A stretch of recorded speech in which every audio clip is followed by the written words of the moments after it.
لوږه او بېوزلي به د دوو لسیزو جګړو په پرتله ډېر افغانان مړه کړي. قدرمن لیدونکو په سلامونه مو هرکلی کوم. د بحران نړیوال سازمان په خپل تازه راپور کې خبرداری ورکړی دی که له افغانستان سره بیړنۍ نړیوالې مرستې ونه شي، لوږه او بېوزلۍ به د تېرو 2 لسیزو د ټولو بمونو او ګولیو په پرتله ډېر افغانان ووژني.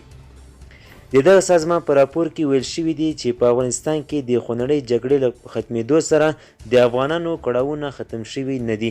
په راپور کې په طالبانو هم انتقاد شوی دی د پرمختللي اقتصادي د پرمخ بیولو لپاره د همکارۍ لپاره چمتو نه دي.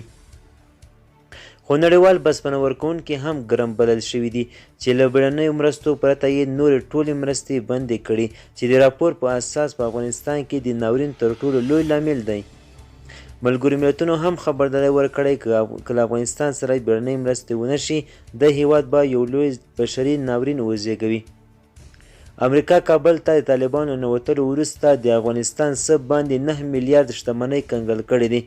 طالبان د اګست په 15 کابل ته ننوتل او بیا یې خپل موقت حکومت اعلان کړ چې لا کوم هیواد په رسمیت پیژندلی نه دی او نړیوالو ورسره مستقیمې مرستې هم بندې کړې دي.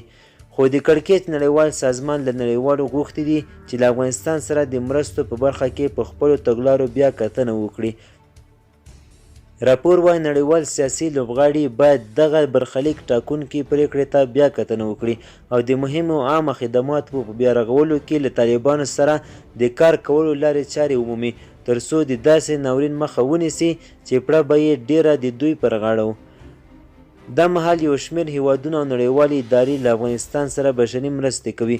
په راپور کې راغلي دي چې په افغانستان کې به د ممکنه بشري ناورین له کبله ډېر انسانان تلف شي. راپور وایي چې دا محدودې بیړنۍ مرستې د بشري او اقتصادي بحرانونو د مخنیوي لپاره بسنه نه کوي. د انسانانو د مرګ کچه زیاته ده، په سلګونو زره یا تر هغه ډیره مرګونه او محرومیتونه د ژمي په رارسېدو سره له ورایه ښکاري. په راپور کې همدغه راز د جمهوریت له سقوط وروسته په افغانستان کې په اقتصادي کړکېچ کې هم نړیواله ټولنه ګرمه بلل شوې، ځکه لومړی یې له 2001 کال راهیسې وروسته داسې دولت جوړ کړ چې په پراخه کچه په مرستو باندې متکي و او د نظام له سقوط وروسته یې دا مرستې کمې کړې. خو په راپور کې په طالبانو هم انتقاد شوی دی چې په افغانستان کې له تسلط وروسته د ستونزو په هوارولو کې پاتې راغلي دي.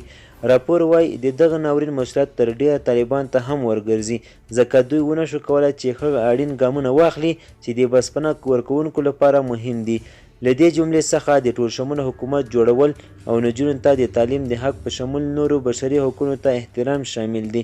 که چیرته دوی دې برخې ته پام کړی وای، کیدای شي چې بسپنه ورکوونکو هم له دوی سره ګډ کار ته زړه ښه کړی وای.